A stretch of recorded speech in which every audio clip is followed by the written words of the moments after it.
हरे राम राम राम हरे हरे, हरे कृष्ण कृष्ण कृष्ण हरे हरे, पुंडलिक गुरुदेव हरी विठ्ठल श्री ज्ञानदेव तुकाराम, पंढरीनाथ भगवान की जय, माऊली ज्ञानेश्वर महाराज की जय, जगद्गुरु संत तुकाराम महाराज की जय, सच्चिदानंद श्रीपाद भगवान, सच्चिदानंद रामदास भगवान की जय, गोपाल कृष्ण भगवान की जय, अवधूत चिंतन श्रीदेव दत्त, छत्रपती शिवाजी महाराज की जय, भारत माते की जय।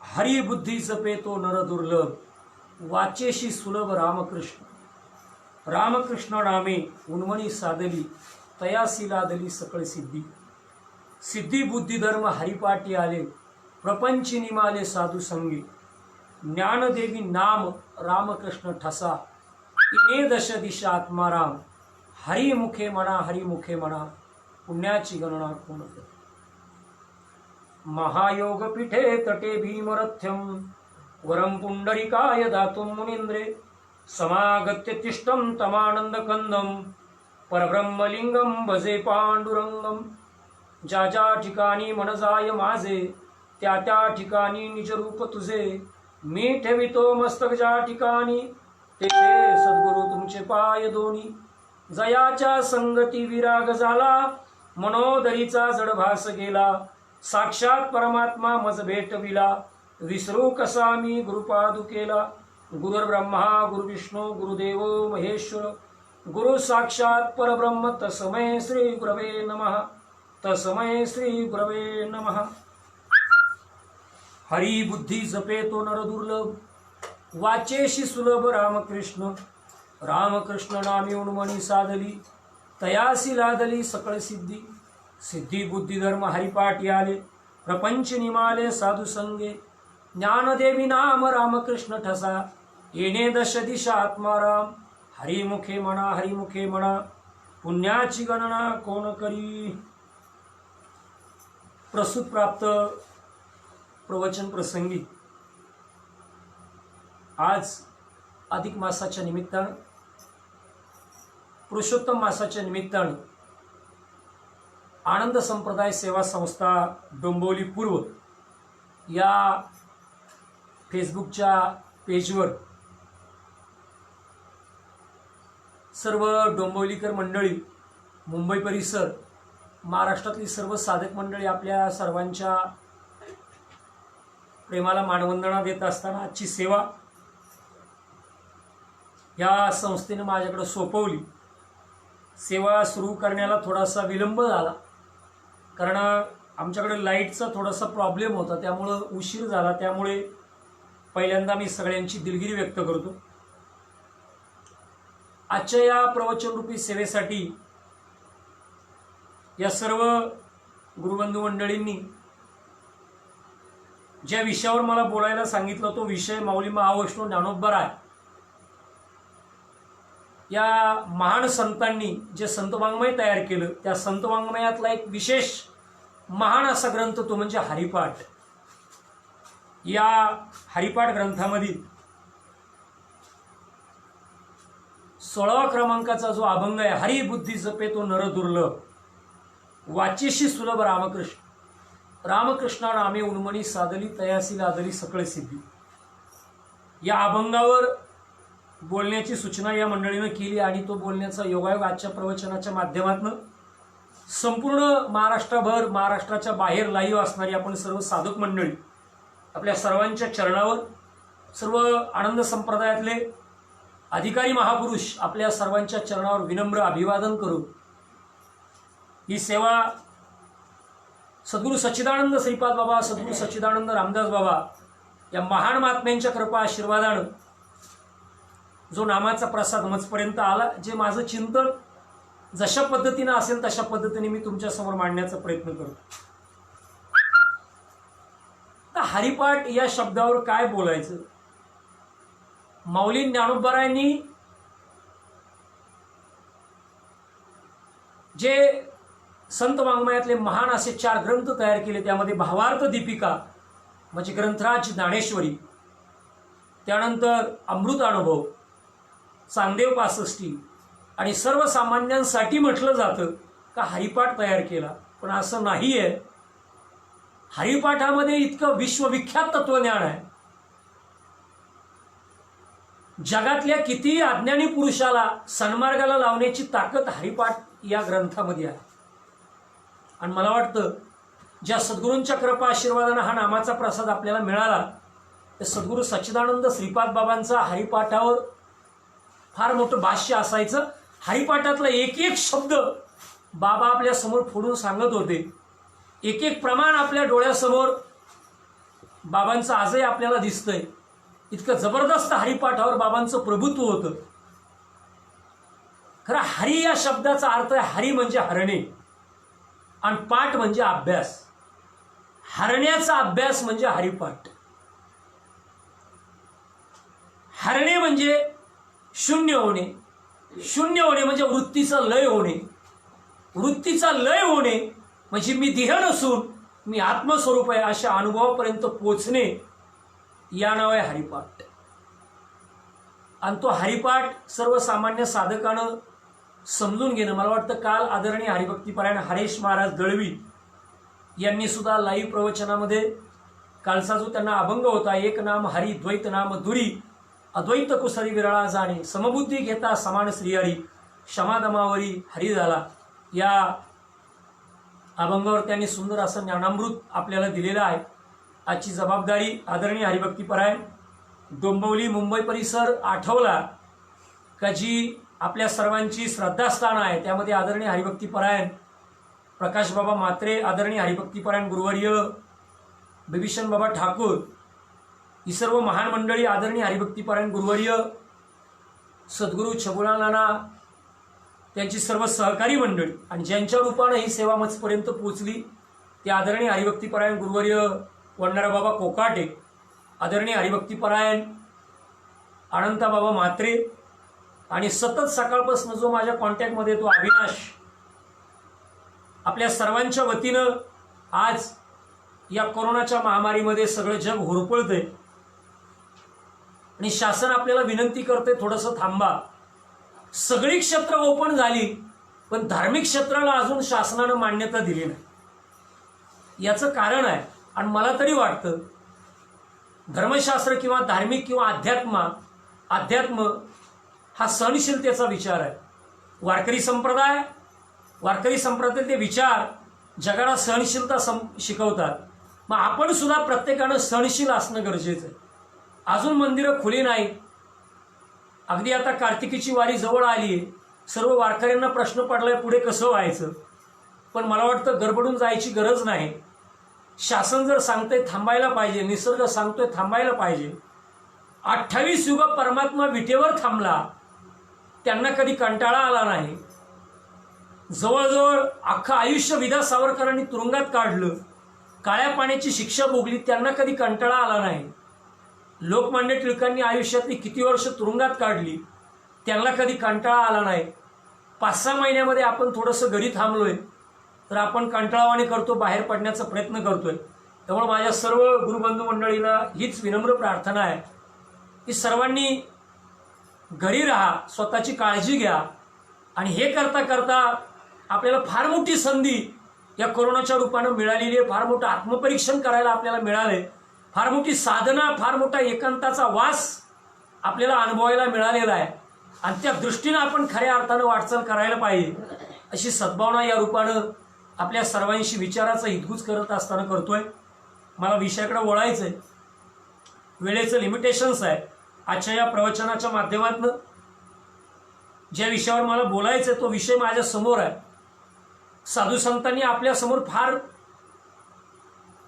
जबरदस्त असं संत मागमाई जबरदस्त विचार आपल्या समोर मांडून ठेवले. त्याचा किती जरी आपण आपल्या आयुष्यामध्ये अभ्यास केला तरी ते कमीच आहे. पण सद्गुरू सच्चिदानंद श्रीपाद बाबा आणि रामदास बाबा या महात्म्यांनी जे आपल्याला तत्वबीज दिलं, ज्या नामाचा प्रसाद आपल्याला दिला, त्याच्याबद्दल मी काय सांगावं. आणि त्याच बीजाचा, त्याच नामाचा अनुभव, ती साधना थोडीशी जी काही प्राप्त झाली असेल त्या अनुषंगानं बोलण्याचा प्रयत्न करणार आहे. ज्ञानोबराय हरिपाठामधले अभंगात सांगतात, हरिबुद्धी जपे तो नर दुर्लभ, वाचेशी सुलभ रामकृष्ण. काय म्हणायचं ज्ञानोबांना या अभंगाच्या निमित्तानं आपल्याला? हरी बुद्धी जपे तो नर दुर्लभ. ज्याच्या बुद्धीमध्ये हरी आहे तो दुर्लभ आहे.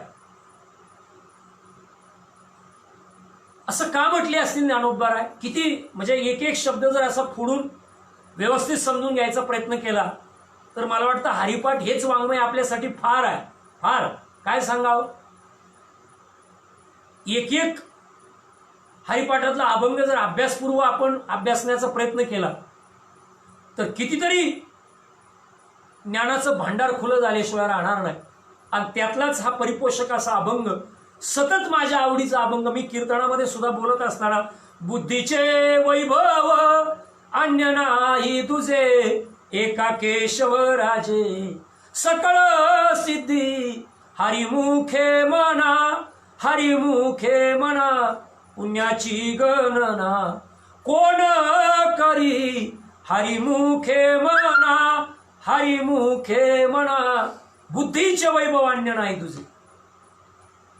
मनुष्य मात्राला, मनुष्य प्राण्याला जी बुद्धी दिली, इतर युनीच्या टाई हा विचारच नाही. बाकीच्या सगळ्या युनीला सगळं दिलं पण बुद्धी दिली नाही. तुम्ही पहा, वाघाला भूक लागल्यानंतर वाघाची बुद्धी काम करते. जनावराला भूक लागल्याच्या नंतर त्याची बुद्धी काम करते. पण माणसाची बुद्धी त्याच्या गरजा निर्माण व्हायच्या अगोदरच काम करत असते.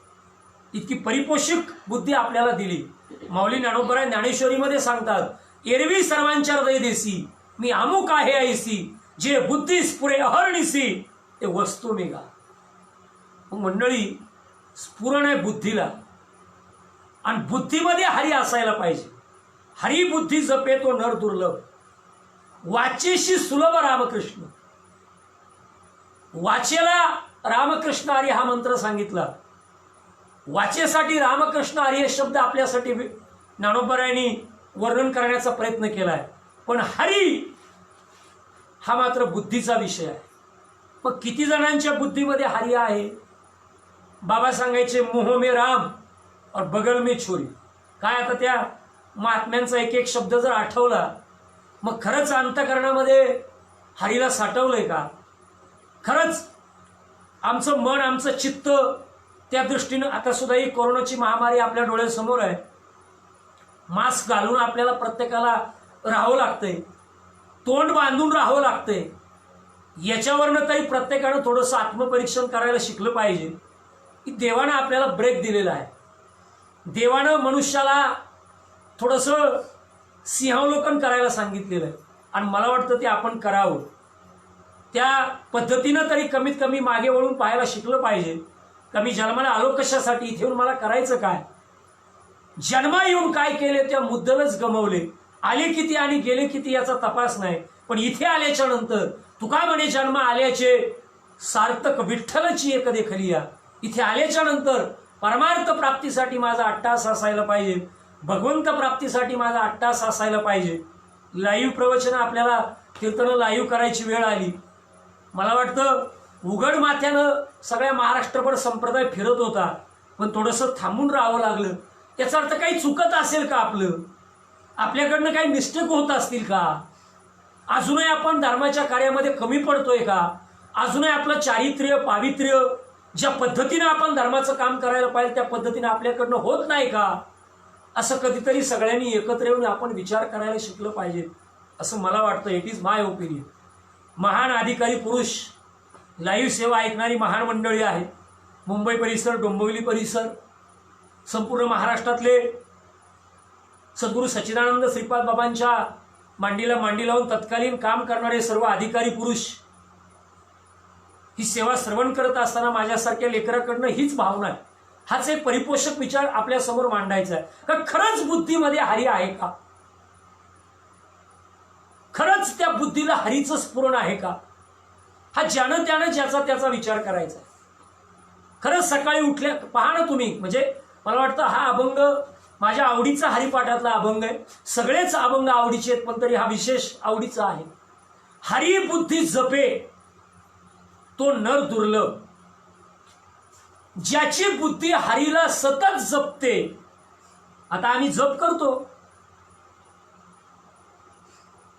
आम्ही जपाच्या माळाही जपतो निश्चितच, पण ज्ञानोबरांनी जो सिद्धांत मांडला, ज्ञानदेव मौन जपमाळ अंतरी दरोणी श्री हरी जपे सदा. काय सांगायचे बाबा? मौन हाले होठ न हाले जिभा रटेना राम, राम हमारा जप करे हम बैठे आराम. काय सांगतात ज्ञानोबराय? ज्ञानदेव मौन जपमाळ अंतरी, आतमध्ये जप करायला गात जागा प्रेम मागा विठ्ठला. मग बुद्धीला जप पाहिजे कुणाचा? हरीचा. सतत अधिष्ठानावर असणं. बाबांचे शब्द आठवतात, साधकानं विवेकावर असायला पाहिजे, साधकानं अधिष्ठानावर असायला पाहिजे. मग खऱ्या अर्थानं आम्ही अधिष्ठानावर आहोत का आम्हाला घाई झालीये? याचं आत्मपरीक्षण आपण करायला पाहिजे. म्हणून मला वाटतं ज्ञानोबरांच्या तो नर दुर्लभ कोण? ज्याच्या बुद्धीला हरीचा जप आहे, ज्याच्या बुद्धीला हरीचा. मग बुद्धीच जर हरीनं गिरली असेल, शिल्लक काय राहिलं? उदाहरण देतो, दृष्टांत मांडण्याचा प्रयत्न करतो.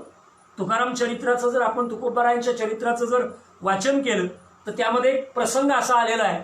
एका शेतकऱ्यानं तुकोबरायांना ज्वारी राखायला दिली होती. काही ठराविक धान्य मी तुम्हाला त्या बदल्यामध्ये देईल, तुम्ही माझ्या ज्वारीचं राखण करा. आता ज्वारीचं राखण करण्यासाठी तुकोबरांना दिल्याच्या नंतर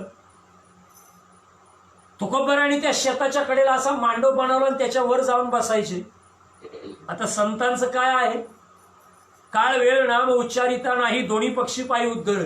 जिथे जिथं वेळ भेटेल, जिथे काळ भेटेल तिथं साधना. डोळे झाकायचं, नामस्मरण स्टार्ट व्हायचं. तुकोबरांचा ध्यास तुकाराम तुकाराम नाम घेता कापेयम. त्यांच्याबद्दल मी काय बोलावं? एवढी महान साधना त्यांनी त्यांच्या आयुष्यामध्ये केली आणि इतकं सुंदर संत वाङ्मय गाथेच्या रूपाने आपल्या समोर मांडण्याचा प्रयत्न केला. एक एक अभंग त्यांचा जर विस्तारपूर्ण अभ्यासला तर मला वाटतं कधीतरी आपली बुद्धी स्थिर झाल्याशिवाय राहणार नाही. आणि ते तुकोबराय ते ज्वारी राखण्याच्या निमित्तानं नामसाधना करत बसायचे. पण 2-4 वेळा असं झालं, तुकोबरांना पाहिलं का सगळी ज्वारीवरची पाखरं उडून जायची. आता उडून जायची म्हणजे बरं झालं, पाखरं ज्वारीच खाणार नाही. पण तुकोबरांना वाईट वाटलं. वृक्षवल्ली आमास्वरी वनचरी, सगळीकडे परमात्मा जर सारखाच भरलेला आहे तर मला पाहिल्याच्या नंतर पाखरं उडून का जातात हा प्रश्न तुकोबरांना पडला. आणि तुकोबरांनी डोळे झाकले आणि भगवंताची साधना केली. देवा, मी अजून कुठेतरी कमी पडतोय, पाखरांना माझ्यामध्ये अजून कुठेतरी भेद दिसतोय, म्हणून पाखरं मला पाहिल्याच्या नंतर उडून जात आहे. धावा केला परमात्म्याचं, सांगितलं जोपर्यंत पाखरं ज्वारी येऊन बसत नाही तोपर्यंत मी डोळे उघडणार नाही. मंडळी, तुकोबरायांचं परमात्मा आनंदपूर्वक ऐकत होता अशी कितीतरी दाखले आपल्या डोळ्यासमोर. तुकोबरायांच्या भक्तीचं इतकं मोठं कर्ज परमात्म्याच्या शिरावर होतं, माथ्यावर होतं, का तुकोबराय गेलेत का परमात्मा खाली पाहिजे. इतकी पराकुटीची नामसाधना तुकोबरायांनी त्यांच्या आयुष्यामध्ये केली होती. आणि मला वाटतं बाबांचे शब्द आठवतात. बाबा सांगायचे, एक नाम हरी बाकी सब दुकानदारी. नामाला वगळून जे जे काही कराल ते सगळं वजाच होणार. आणि नामाला धरून जे जे काही कराल ते सगळं तुम्हाला तुमच्या आयुष्यामध्ये प्राप्त होणार आहे. काय शब्द होता त्यांचा गोड? एक नाम हरी बाकी सब दुकानदारी. नामाला वजा करून बाकी सगळं व्यर्थ आहे. मग तुकोबरायांच्या आयुष्यामध्ये ती पराकुटीची साधना, मला वाटतं काल का परवाच कुठेतरी आमची चर्चा झाली. देव इच्छी रज चरणाची माती. आमच्या आऊसाहेबांच्या पायाच्या मातीची अपेक्षा परमात्म्यानं केली. एवढं पराकुटीचं परमात्म्याची शक्ती, एवढा पराकुटीचा भक्तीचा वैराग्याचा विचार तुकोबरायांच्या कुटुंबामध्ये होत. आणि ते तुकोबराय परमात्म्याला आळवताय, देवा काही झालं तर सगळी पाखरं जोपर्यंत ज्वारीवर येऊन बसत नाही तोपर्यंत मी इथून उठणार नाही. सगळी पाखरं ज्वारी येऊन बसली आणि ज्वारी खायला सुरुवात झाली. मंडळी, मला एवढंच सांगायचं इथे, आपल्या डोक्यामध्ये ज्वारी असते आणि संतांच्या अंतरंगामध्ये हरी असतो. तुकोबारायांच्या बुद्धीमध्ये हरी होता आणि आपल्याला जर ज्वारी राखायला दिली असती तर आपल्या बुद्धीमध्ये ज्वारी आली असती. कारण ज्वारी पाखरांनी खाऊ नये, पाखरं उडून गेली पाहिजेत, हा 8 तास आपला होता. पण तुकोबारायांचा 8 तास तसा नव्हता. तुकोबारायांनी सांगितलं काही झाली तरी पाखरं मला पाहून जर जात असतील तर अजून त्यांच्यात माझ्यात भेद आहे असं त्यांच्या दृष्टीस येत आहे. म्हणून देवा काही कर, ती सगळी पाखरं परत येऊन बसव. मंडळी, याचं कारणच असं आहे का त्यांची पाहण्याची जी दृष्टी झाली होती ती हरिरूप होती. मग सांगा, सगळं जगच जे जे दिसे ते हरिरूप, दृष्टीला जे येईल ते सगळं हरिरूप दिसत होतं.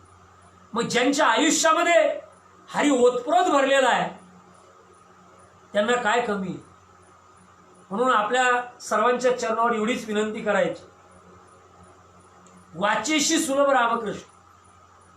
मला आठवतो प्रसंग, स्वानंद सुखनिवासी सच्चिदानंद परब्रह्म सद्गुरू, संपूर्ण महाराष्ट्राला कल्पित असणारे वैकुंठवासी कोंडाजी बाबा डेरे, बाबांच्या मुखामध्ये रामकृष्ण हरी हा शब्द असा होता का त्याचा गोडवा उभा महाराष्ट्र ऐकत होता. सतत सतत जप असायचा, सतत मुखामध्ये उच्चार असायचा.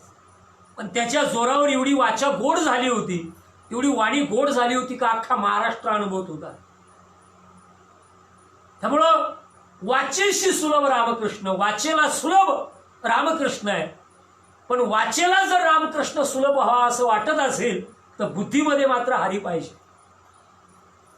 मग हरी जर बुद्धीमध्ये यायचा असेल तर मग तो हरी ओतप्रोत भरलेला आहे असा अनुभव पहिला यायला पाहिजे. मग ती अनुभव आणून देण्याची जागा कुठे? संताविन प्राप्ती नाही ऐसे वेद देती ग्वाही, तेने साधती साधने तुटती भवाची बंधने. सद्गुरु वाचोनी सापडेना सोय धरावे ते पाय आधी आधी. सद्गुरूंशिवाय संतांशिवाय तो हरी प्राप्त होणं अशक्य आहे. परमात्मा ओतप्रोत भरलेला आहे. देव कुठे नाही, बाबा सांगायचे देव कुठे नाही अशी जागा रिकामी नाही. देव सगळीकडेच भरलेला आहे. पण त्याचा अनुभव जर आपल्याला घ्यायचा असेल, त्याचा अनुभव जर आपल्याला यायचा असेल तर मग मात्र साधू संतांची शरणागती पत्करणं गरजेचं आहे.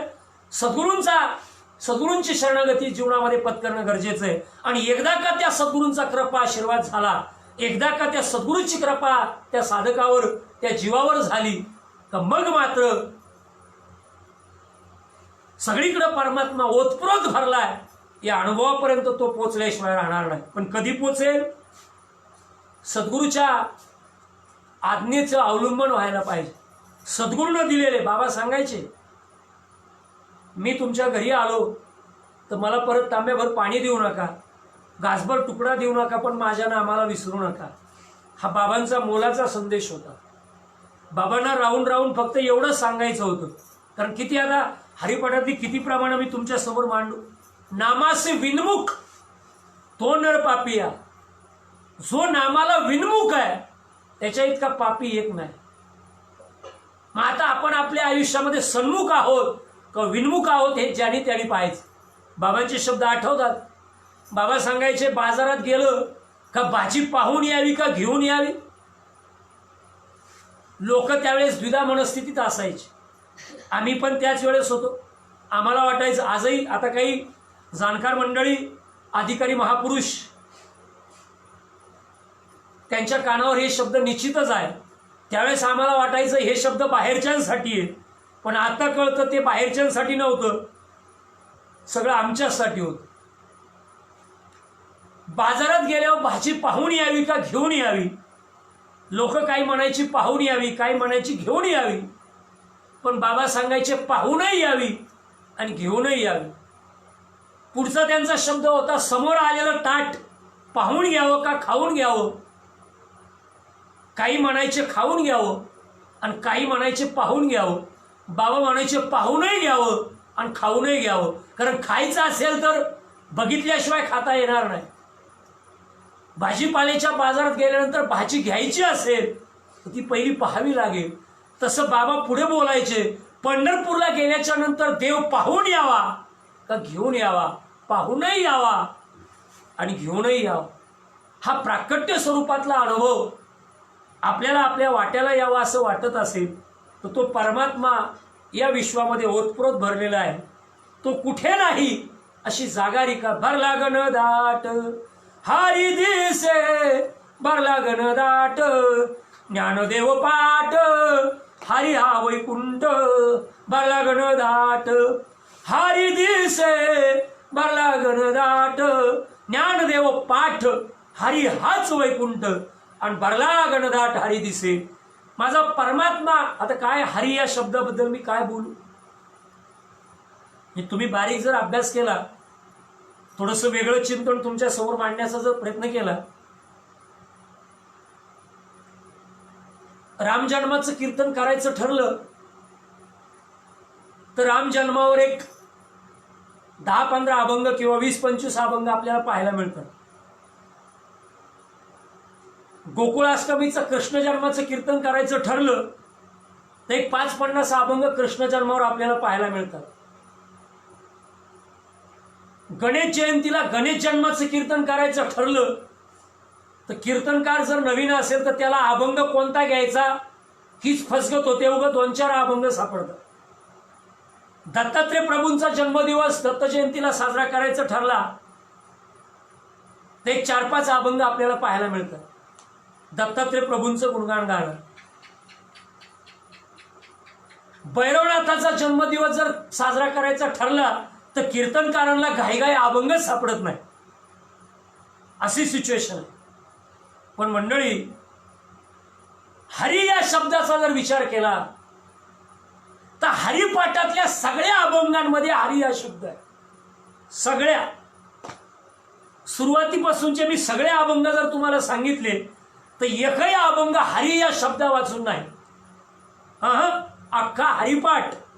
आणि असे साधू संतांचे कितीतरी अभंग आहे का त्याच्यामध्ये हरी हा शब्द आपल्याला पाहायला मिळतो. रामजन्माला अभंग घ्यायचा ठरला तर 10-15 अभंग इकडे तिकडे. पण सगळं वाङ्मय. पहिलाच हरिपाठातला अभंग पहा.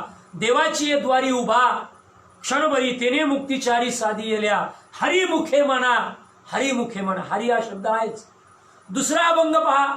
चहुवेदी जाण शाही शास्त्री कारण 18 पुराणे हरिसीच गात. तिसरा अभंग पहा. त्रिगुण आसार निर्गुण हे सार सारासार विचार हरिपाठ. चौथा अभंग पहा. भावेविन भक्ती भक्तीविन मुक्ती बेळविन शक्ती बोलू नये कैसेनी दैवत प्रसन्न त्वरित उगार आहे निवांत शिनशिवाया सायासे करसी प्रपंच दिननिसी आणि हरिसी न बजसी कोण्या कोणी. सगळे अभंग चेक करत जा. जवळजवळ 100-125 वेळा हरिपाठामध्ये हरी हा शब्द आलेला आहे. मग हा हरी नेमका कोणता आहे. हरी नेमका कोण आहे. त्या हरीला कुणी शोधायचं. आणि हरीला न शोधता जर भक्ती चालू असेल तर मग मात्र आयुष्यातले बरेच दिवस फेल गेल्याशिवाय राहणार नाही. जैसा मैसा नुठिका पुरा ज्ञानोबाराय सांगतात. मग आयुष्यातले पुनरपी जननम पुनरपी मरणम किती जन्म आणि किती मरण जातील पण त्या परमात्म्याची प्राप्ती होणार नाही. म्हणून सगळ्यात आपल्या सर्वांच्या चरणावर एवढीच विनंती. रोज देवा काही एवढंच मागणं मागा. भगवंत प्राप्तीसाठी माझ्या अंतकरणामध्ये तळमळ तयार होऊ दे. बस मला दुसरं काही लागत नाही. सतत माझ्या मुखामध्ये भगवंताचं नाम, माझ्या हृदयामध्ये भगवंताचं प्रेम सतत नांदत राहू दे. याच्याशिवाय जगामध्ये दुसरं काही मागणं शिल्लक नाही. आणि मला वाटतं साधकाच्या दृष्टीने ते नसावं. म्हणून ज्ञानोबांनी फार परिपोषकपणे हा अभंग आपल्या समोर मांडण्याचा प्रयत्न केला. हरी बुद्धी जपे तो नर दुर्लभ. त्यांना माहित होतं बुद्धी, आमची बुद्धी कुठं जाईल सांगता येणार नाही. हो, आमची बुद्धी गपच बसत नाही. आमची बुद्धी चंद्रावर गेली, आमची बुद्धी अवकाशामध्ये उड्या मारते. विज्ञानातली सगळी सुख आम्ही शोधायचा बुद्धीच्या जीवावर प्रयत्न करतोय. बुद्धीच्या जीवावर आम्ही हा सगळा परिपोषक विचार करतोय. सगळ्यांसाठी आमची बुद्धी खर्ची होते पण भगवंत प्राप्तीसाठी आमची बुद्धी खर्ची होत नाही. विचार करा तुम्ही. 6 महिने झालं सतसंग बंद आहे. हे लाईव्हच्या निमित्तानं थोडंफार चालू आहे. तुम्हाला सगळ्याला लाख लाख धन्यवाद आणि विज्ञानाला पण धन्यवाद. मी विज्ञानाला विशेष धन्यवाद देतो. विज्ञानाने जर एवढे शोध लावले नसते तर आपल्या सगळ्यांचे 6 महिने कसे गेले असते विचार करा. कमीत कमी फेसबुक लाईव्हच्या निमित्तानं कीर्तन प्रवचन तरी आपल्याला श्रवण करायला मिळत आहे.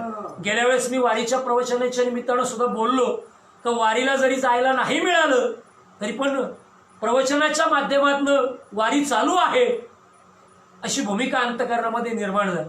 म्हणून बुद्धीनं सगळ्या बाबतीमध्ये प्रगल्भता गाठली. तीच बुद्धी भगवंत प्राप्तीसाठी सुद्धा खर्ची होणं गरजेचं आहे. आणि ज्याची बुद्धी भगवंत प्राप्तीसाठी खर्ची झाली, ज्याच्या बुद्धीला भगवंताच्या नामाचा ध्यास आहे, ज्याच्या बुद्धीला भगवंताच्या नामाचा जप आहे, त्याचं काय वर्णन? विरळा ऐसा कोणी तया तुका लोटांगणी. मग तो विरळाच आहे, प्रश्नच नाही. किती उदाहरणं देऊ तुमच्या समोर, किती दृष्टांत, हे ज्ञान खपणारच नाही.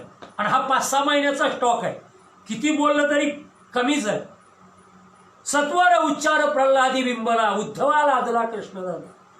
आमचे भगवान प्रल्हाद जन्माला आले तेव्हापासून त्यांच्या बुद्धीला एकच छंद होता, नारायण नामाचा. नारायण नारायण नारायण. सतत उकळत्या तेलाच्या कढईत टाकलं, कड्यावरनं लुटून दिलं, हत्तीच्या पायाखाली तुडवलं तरी मृत्यूची ताकद झाली नाही प्रल्हादांना स्पर्श करायची. काही शक्ती होती हो. जगा काळ खाय आम्ही माथा दिला पाय. तुकोबाराय सांगता तुका म्हणे काळ, अरे आता करू शके बळ. काळाची सुद्धा हिंमत होणार नाही एवढी शक्ती भगवंताच्या नामस्मरणामध्ये. उकळत्या तेलाच्या कढईत टाकलं, कड्यावरनं लुटून दिलं, हत्तीच्या पायाखाली तुडवलं तरी काळानं प्रल्हादांना स्पर्श केला नाही. याचं कारण त्यांच्या बुद्धीमध्ये झाली होता, त्यांच्या बुद्धीमध्ये परमात्मा होता. काय प्रश्न निर्माण केलता वडिलांनी? सगळीकडे जर तुझा देव भरलेला आहे तर हा समोर जो खांब आहे या खांबामध्ये देव आहे का? प्रल्हादांनी सांगितलं त्या समोरच्या खांबात सुद्धा माझा परमात्मा भरलेला आहे. मंडळी, इथं थोडीशी गंमत आहे. विश्वास या शब्दावर बोलण्याचा मी प्रयत्न करतो. ज्यावेळी हिरण्यकश्यपूंनी लात मारली तर त्या खांबामध्ये परमात्मा प्रगट झाले. कारण प्रल्हादाचा भाव होता, विश्वास होता, माझा परमात्मा सगळीकडे भरलेला आहे, याचा अर्थ त्या खांबाच आहेच. पण आपला भावच तोकडा आहे. कदाचित त्या खांबात देव प्रगट झाला नसता तर आपण म्हणलो असतो पुढच्या खांबात आहे, अजून त्याच्या पुढच्या खांबात आहे. पण प्रल्हादाचा भाव होता, खांबात सुद्धा देव आहे. मग आपला सुद्धा तसा भाव असायला पाहिजे. भावापुढे बळ नाही कोणाचे सबळ. भाव ही फार मोठी शक्ती आहे. प्रेम ही फार मोठी शक्ती आहे. आणि त्या भावाच्या जोरावर, त्या प्रेमाच्या जोरावर आपण परमात्म्याला प्राप्त करू शकतो. पण कधी? तसा अनुभव त्या जीवाला यायला पाहिजे. मग प्रल्हादांचं उदाहरण आपल्या डोळ्यासमोर. त्यांच्या बुद्धीमध्ये हरीचा जप होता. इतिहासाकडे जर डोकावलं तर संभाजीराजांच्या बुद्धीमध्ये परमात्मा भरलेला होता. औरंगजेबानं कातडी काढली, डोळ्यामध्ये सळाया घातल्या, सगळं शरीर सोलून काढलं. औरंगजेब एकच प्रश्न करत होता, फक्त एकदा म्हण मी मुसलमान आहे, तुला लागल ते देतो. पण संभाजीराजे दृढ विश्वासात्मक होते. देह गेला तरी चालेल,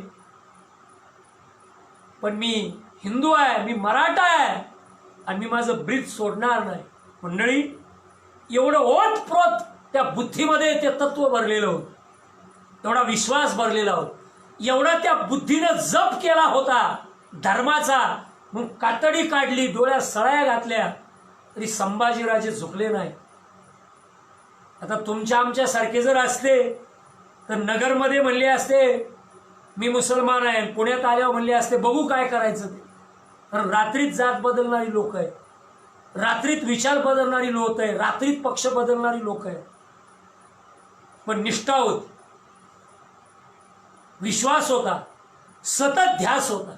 आणि तो ध्यास जर जीवाच्या ठिकाणी असेल तर ज्ञानोबराय सांगतात तो नर दुर्लभ, मग प्रश्नच नाही, मग इतिहास निर्माण होणार. आजही संभाजीराजांच्या बाबत सगळं जग आजही अंतःकरणपूर्वक त्यांचा जयजयकार करतं.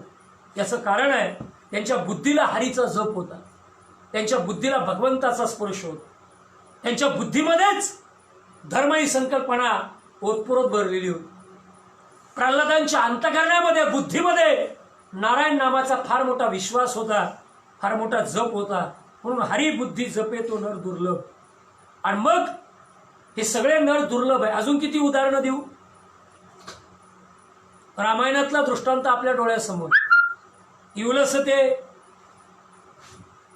वानर अंगद नावाचं कुंभकर्णानं असं धरलं, असं चिरडलं म्हणे, एकदा म्हण फक्त मी रावणाचा आहे. त्यानं सांगितलं जीव गेला तरी 72, पण मी रामाचाच आहे. कारण त्यांच्या बुद्धीला भगवान परमचंद्राच्या नामाचा जप होता. मला या सगळ्यातनं तुमच्या समोर एवढंच मांडायचं. संपूर्ण हरिपाठाचा अभंग अजून बाकी आहे. मी पहिल्या पंक्तीवरच बोलण्याचा प्रयत्न करतोय. हरिबुद्धी जपे तो नर दुर्लभ. आपल्या बुद्धीला हरीचा जप जर असेल तर आपण विश्वामध्ये दुर्लभ ठरणार, आपला इतिहास निर्माण होणार. आणि ज्यांनी ज्यांनी तेवढा ध्यास घेतला, ज्यांनी ज्यांनी तेवढ्या पराकाष्ठा सोसल्या, त्यांचा इतिहास निर्माण झाला. सद्गुरू सच्चिदानंद श्रीपाद बाबांच्या बुद्धीला सुद्धा केवढा मोठा ध्यास होता. कोणत्याही गावात गेले, किती लोक समोर बसलेत, काय आहे काही नाही, सुरू. मला सुद्धा आज थोडीशी कामांमुळे अडचण होती, मला वेळ साधता येत नव्हता. पण हरिभक्तीपरायण आदरणीय वंडारबाबा कोकाटे त्यांनी सांगितलं काही करा, पण थोडंसं आज तुम्ही बोलण्याचा प्रयत्न करा. मग बाबा डोळ्यासमोर आले की बाबांनी सगळी कर्म बाजूला सारली आणि धर्माच्या कार्याला विशेष महत्त्व दिलं. सतत किती गावं, कुठे तुमची डोंबिवली असेल, कुठं कल्याण असेल, कुठे घाटकोपर ठाणा विक्रोळी असेल, कुठे राहुरी असेल, कुठे धुळे जळगाव, कुठे वाघोली पुणा परिसर, पारगाव कारगाव, सोलापूर नगर, हा सगळा भाग बाबांनी त्या काळामध्ये वयाच्या 70, 78, 75, 60, 50 पर्यंत अख्खा पिंजून काढला. आणि धर्माचं कार्य त्यांनी धारिष्ट पद्धतीने उभं केलं. मी त्याचा साक्षीदार आहे. माझ्या गावामध्ये 87ला पारगावचा सप्ताह चालू झाला. अखंड नाम सप्ताची पायाभरणी 1987ला झाली. 1984ला आनंदवाडीचा सप्ताह आदरणीय गुरुवर्य गोविंद बाबा गाडगे, गुरुवर्य आदरणीय ज्ञानेश्वर बाबा झंझणे यांच्या मार्गदर्शनाने आनंदवाडीला चालू झाला. आणि 1987 साली पारगावचा सप्ताह आदरणीय गुरुवर्य आनंदभूषण भागवताचार्य पोपडबाबा चकवे, खरं आठवण ज्यांची विशेष करून व्हायलाच पाहिजे आणि होणारच, आदरणीय हरिभक्तीपरायण आमच्या सगळ्यांचे मार्गदर्शक गुरुवर्य आबा महाराज देशमुख, आदरणीय हरिभक्तीपरायण गुरुवर्य माधुबाबा चकवे, आदरणीय हरिभक्तीपरायण गुरुवर्य गोविंद बाबा गाडगे, आदरणीय हरिभक्तीपरायण गुरुवर्य ज्ञानेश्वर बाबा झंझणे, आदरणीय हरिभक्तीपरायण गुरुवर्य दोनीरामदादा शिंदे, सर्व त्या काळातली महान मंडळी. आणि नंतर त्याच अखंड नाम सप्ताहामध्ये महाराष्ट्रातल्या सर्व नामांकित अधिकारी पुरुषांना गाठीबिटी दिल्या. कितीतरी कार्यक्रम सेवा, कितीतरी कीर्तनकार प्रवचनकार त्या व्यासपीठावर निर्माण झाले. एवढं सुंदर. त्या दिवशीच आदरणीय हरिभक्तीपरायण गुरुवर्य बिभीषण बाबा ठाकूर त्यांची माझी चर्चा झाली का कितीतरी वेळा पारगावला येणं असायचं, कितीतरी सत्संग आम्ही अटेंड केले. ही सगळी मंडळी खऱ्या अर्थानं भाग्यवान आहेत. मला या निमित्तानं फक्त एवढं सांगायचं का बाबांचा कार्याचा ध्यास किती मोठा होता. बाबांना सतत त्या भगवंताच्या नामाचा छंद होता. त्या नामाचा प्रचार आणि प्रसार या प्रत्येक आज्ञानी जीवापर्यंत पोचला पाहिजे, हा ध्यास त्या महात्म्यांनी त्या काळामध्ये घेतला. आणि त्या ध्यासाच्या जोरावर हे धर्माचं कार्य खऱ्या अर्थानं उभं राहील. म्हणून आजही सद्गुरू सच्चिदानंद श्रीपाद बाबा जे 12 ते 13 प्रवर्तक आपल्याला मालिकेमध्ये पाहायला मिळतात, मी असं म्हणणार नाही बाकीच्या सगळ्या प्रवर्तकांनी तितक्याच ताकदीनं काम केलं, पण त्याच तोलामोलाचं काम उभ्या महाराष्ट्रामध्ये आज सद्गुरू सच्चिदानंद श्रीपाद बाबांनी केलं, सद्गुरू सच्चिदानंद रामदास बाबांनी केलं. तत्कालीन बाबांच्या कार्याला सपोर्ट करणारा तुम्ही सर्व महान मंडळीनं केलं. मला आज आमच्या युवा वर्गाला सुद्धा विनंती आहे, कारण थोडंफार युवा वर्गाचं प्रतिनिधित्व करायला मला एक 10-15 वर्षापासून संप्रदायामध्ये संधी मिळाली. आज आमचा फार मोठा युवा वर्ग, फार मोठा प्रवाह, कितीतरी फेसबुकचे पेज आहेत आणि कितीतरी लाईव्ह प्रवचनं आपल्याला पाहायला मिळत आहे. त्याच्यामध्ये 70-80% युवा वर्गाचा वाटा आहे. पण युवा वर्गाच्या चरणावर माझी एवढीच विनंती आहे की सर्व जुन्या अधिकारी पुरुषांचा आदर करायला शिका, जुन्यांचा आदर करा आणि नव्यांना सुद्धा जवळ घेण्याचा प्रयत्न करा. इथेच इतिहास निर्माण होतो. जुन्यांचा जर अनादर केला तर संप्रदाय कधीच मोठा होऊ शकत नाही. जुन्यांचा आदर करायला शिका, जुन्यांना प्रेम द्यायला शिका, जुन्यांना महत्त्व द्यायला शिका आणि त्या जोरावर नवीन लोकांना सुद्धा आपलंसं करायला शिका. जी नवीन लेकरं आज तयार होत आहे त्यांना प्रोत्साहन, त्या काळामध्ये तुम्ही सर्व मंडळीनं माझ्यासारख्या लेकराला प्रोत्साहन दिलं नसतं तर आज मला बोलण्याची संधी मिळाली नसती. गेली 20-25 वर्ष ही धर्माची पताका उभ्या महाराष्ट्रामध्ये घेऊन जाण्याची संधी तुम्हाला सर्व साधू संत मंडळीच्या कृपा आशीर्वादाने मिळाली. तुम्ही कधीतरी पाठीवर शाबासकीचा हात टाकला म्हणून ही ताकद अंतःकरणामध्ये निर्माण झाली. म्हणून तुम्हा सर्व युवक वर्गाला विनंती आहे की जुन्या मंडळींचा आदर करायला शिका. ओल्ड इज गोल्ड, जुनं ते सोनं आहे. त्या सगळ्या मंडळीने बाबांच्या कार्याला फार मोठा सपोर्ट केलेला आहे आणि म्हणून ती दुर्लभता, ते दुर्लभतत्व ज्ञान, तो दुर्लभ विचार आणि त्या दुर्लभतेचा इतिहास समाजामध्ये निर्माण करायचा असेल तर हरिबुद्धी जपे तो नर दुर्लभ, वाचेशी सुलभ रामकृष्ण. आता काय बोलावं? वाणीचे प्रकार 4: परापच्छंती, मध्यमा आणि वैखरी. वाचेला सुलभ असा हा मंत्र सांगितला रामकृष्ण. आता खाली सुद्धा फार गंमत आहे. रामकृष्ण नामे उन्मनी साधली, किंवा काही ठिकाणी रामकृष्णा नामे उन्मनी साधली, तयासी लादली सकळ सिद्धी. खरं म्हणजे रामकृष्णांना नामानं उन्मनी अवस्था प्राप्त झाली. उन्मनी अवस्था आहे. जागृती, स्वप्नी, सुषुप्ती, तुरिया, उन्मनी ही अवस्था आहे.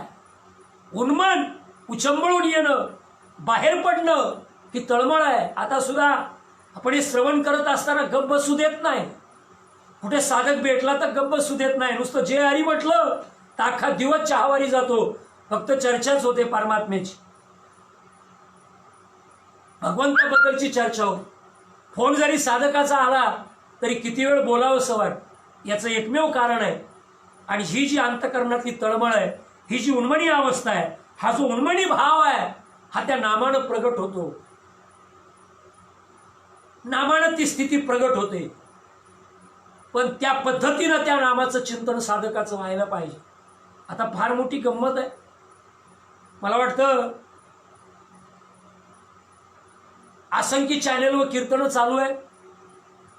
अभिनंदन केलं पाहिजे आदरणीय हरिभक्तीपरायण गुरुवर्य तुकाराम बाबा घुगे, त्यांचं सुद्धा आपल्याला 2 दिवसापूर्वी, एक 8-10 दिवसापूर्वी 2 दिवस कीर्तन ऐकायला मिळाल.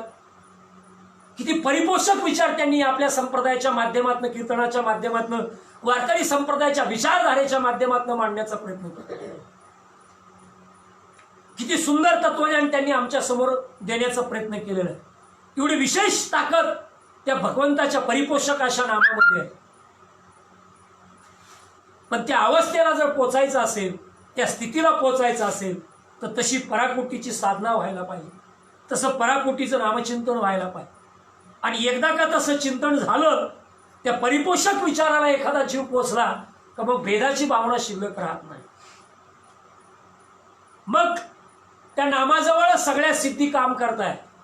त्या नामापाशीच सगळं दडले. म्हणून बाबा म्हणायचे, योग याग विधी येणे नोहे सिद्धी, वायाची उपाधी धम्मधर्म. नामस्मरण करणाऱ्याच्या बरोबर असंख्य गोष्टी येणार आहेत, पण त्यानं या सगळ्या लौकिकामध्ये अडकून राहायचं नाही. सद्गुरू सच्चिदानंद श्रीपाद बाबा कधीच लौकिकात अडकून राहिले नाही. माझ्या गावचा सप्ताह संपला आणि काल्याचं कीर्तन झालं आणि एकदा जर पिशवी बाबांनी उचलली, कितीतरी लोक डोळ्यातून अश्रू गडबडा लोळायचे.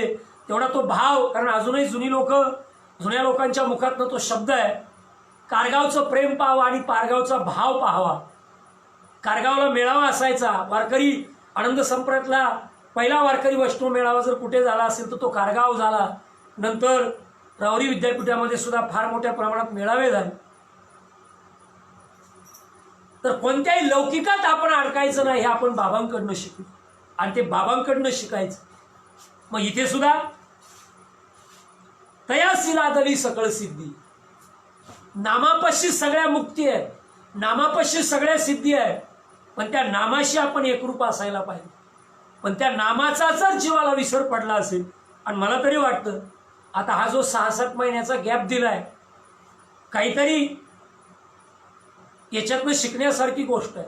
सकाळीच आमचा भाचा इथे असतो, तो मला सकाळीच आंघोळ करत असताना म्हणत होता की मामा, हे जे 5-6 महिने कोरोनाचं वातावरण तयार झालं ना, ही देवाचीच लीला आहे. देवानंच आपल्यासाठी हे काहीतरी करून ठेवलंय, थोडंसं जाणीव करून द्या. एक 10-12 वर्षाच्या मुलाला जर ती जाणीव होते, तर आज प्रत्येक जीवाच्या अंतःकरणाच्या ठिकाणं ती लाही झाली पाहिजे की आम्ही धर्माच्या कार्यात कुठेतरी कमी पडतोय. अजूनही जितक्या पद्धतीनं प्रगल्भ पद्धतीनं संप्रदायाचा विकास व्हायला पाहिजे, प्रचार व्हायला पाहिजे, तितक्या पद्धतीनं आम्ही कुठेतरी कमी पडतोय.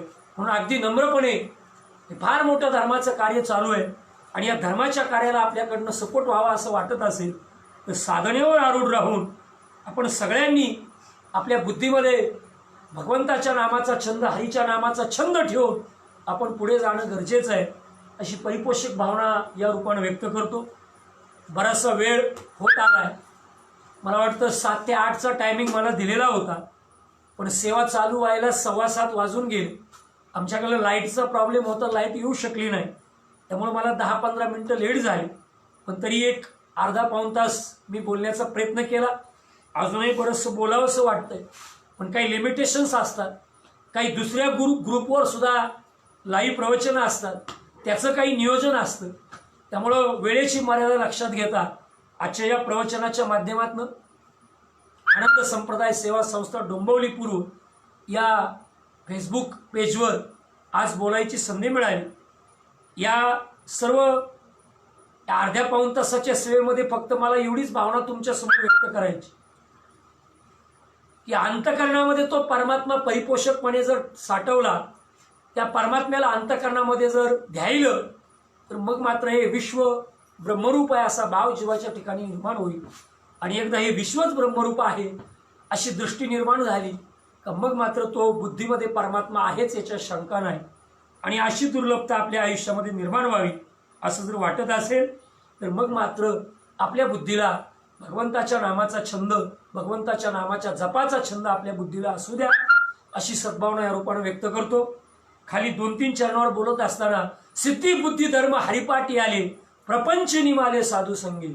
सिद्धी बुद्धी धर्म हे सगळे नामाबरोबरच आहे. नामावर आरूढ असताना जे कार्य होईल ते धर्माला धरूनच होईल. नामावर आरूढ होत असताना जीवनामध्ये सगळ्या सिद्धी प्राप्त होऊन जातील. कोणत्या पद्धतीनं भगवंत कार्य करून घेतील सांगता सुद्धा येणार नाही. डोंबिवलीकर मंडळी समोर आहे, बरीचशी मंडळी ऐकताय.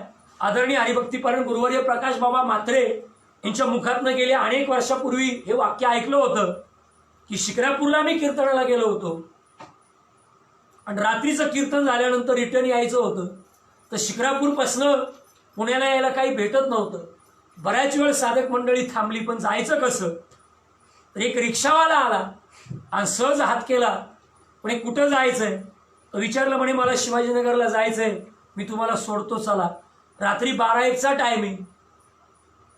कुणाच्या रूपानं आला, कसा आला माहीत नाही, पण मला इच्छित ठिकाणी मला पोहोचवण्याचा त्यांनी प्रयत्न केला. त्यांनी सांगितलं त्यावेळेस की माझे सद्गुरू सच्चिदानंद श्रीपाद बाबाच मला न्यायला आले होते आणि त्यांनीच मला यथेच्छ कार्यापर्यंत पोहोचवलं. मंडळी, काही ठराविक सुख मिळणं म्हणजे सिद्धी असं अजिबात नाही.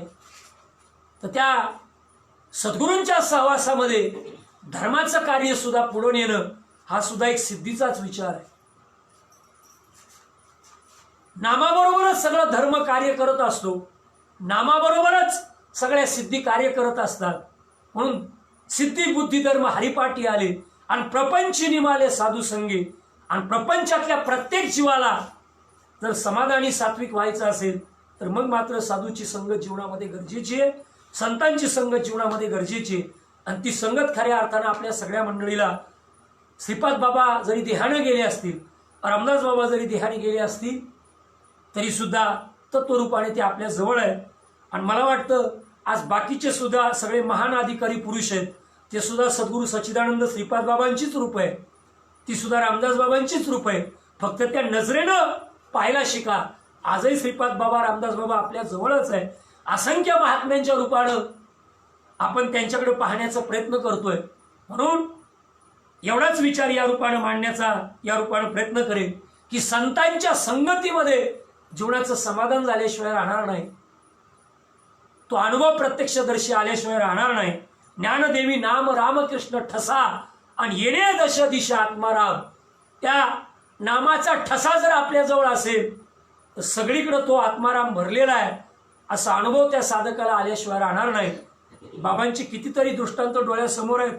सोनाराच्या दुकानामध्ये सोनं तोलायला जे माप असतं, एका बाजूला ते माप असतं ते पितळाचं असतं, त्याची किंमत 100-200 रुपये असते.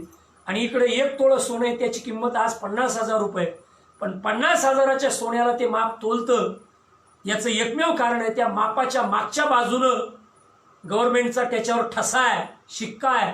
ज्ञानदेवी नाम रामकृष्ण ठसा येणे दश दिशा आत्माराम. आणि वर्षाच्या वर्षाला ते माप त्या सोनाराला ते रिन्यू करावं लागतं, शिक्कामोर्तब करून घ्यावं लागतं, तेव्हा ते पुढे चालतं. तसं सत्संगाच्या रूपानं आपण सुद्धा स्वतःला रिन्यू केलं पाहिजे, आपण सुद्धा स्वतःला चार्ज केलं पाहिजे, साधनेच्या रूपाने आपण चार्ज केलं पाहिजे. मग मात्र हा आत्माराम सगळीकडे ओतप्रोत भरलेला आहे असा अनुभव आल्याशिवाय राहणार नाही. पण हे सगळं आपल्याला अनुभवायला जर यायचं असेल तर मग मला वाटतं हरिबुद्धी जपेतो नर दुर्लभ. आपल्या बुद्धीमध्येच हरी असायला पाहिजे. कदाचित आपल्या मुखामध्ये रामकृष्ण असेल किंवा नसेल मला माहीत नाही, पण बुद्धीत हरी जर असेल तर मुखात रामकृष्ण आल्याशिवाय राहणार नाही. पण मुखात रामकृष्ण हरी आहे, पण बुद्धीमध्ये जर माझ्या हरीचं स्वरूप नसेल तर मग मात्र बऱ्याचशा अडचणी निर्माण होतील. कारण सगळ्या शरीराला स्फुरण देते ती बुद्धी, मनाला वळवते ती बुद्धी, मन त्या बुद्धीच्या जोरावर वळण्याचा प्रयत्न करतं. म्हणून बरोबर बुद्धीला पकडण्याचं काम माझ्या ज्ञानोबांनी केलं. आणि म्हणून मगाशी मी ओवी सांगितली, एरवी सर्वांच्या हृदय देसी मी अमुक आहे ऐसी आणि जे बुद्धी स्फुर्यानिशी ती वस्तू मी गा. ती वस्तू तुमच्या आमच्या जवळ आहे, फक्त बुद्धीला स्फुरण असू द्या. का त्या बुद्धीला त्या वस्तूचं जर स्फुरण असेल तर मग मात्र काही अडचण येणार नाही अशी अपेक्षा रूपाने व्यक्त करतो. विषय सोडून बोलण्याचा प्रयत्न केला नाही, कदाचित काही चुकीचं बोललो असेल. याच बुद्धीच्या जोरावर आपल्या विचाराला जर पटणारं नसेल तर तो माझ्याच बुद्धीतला थोडासा दोष आहे अशी भूमिका या रूपानं मांडेल. कदाचित जर चांगला असेल, माझे सद्गुरू सच्चिदानंद श्रीपाद बाबा चव्हाण, सद्गुरू सच्चिदानंद रामदास बाबा बुधवारे या महात्म्यांचा विचार आहे. आणि मला वाटतं श्रीपाद बाबांचं किती तत्वज्ञान आणि किती भांडार सांगितलं तरी ते शब्द कमीच आहे.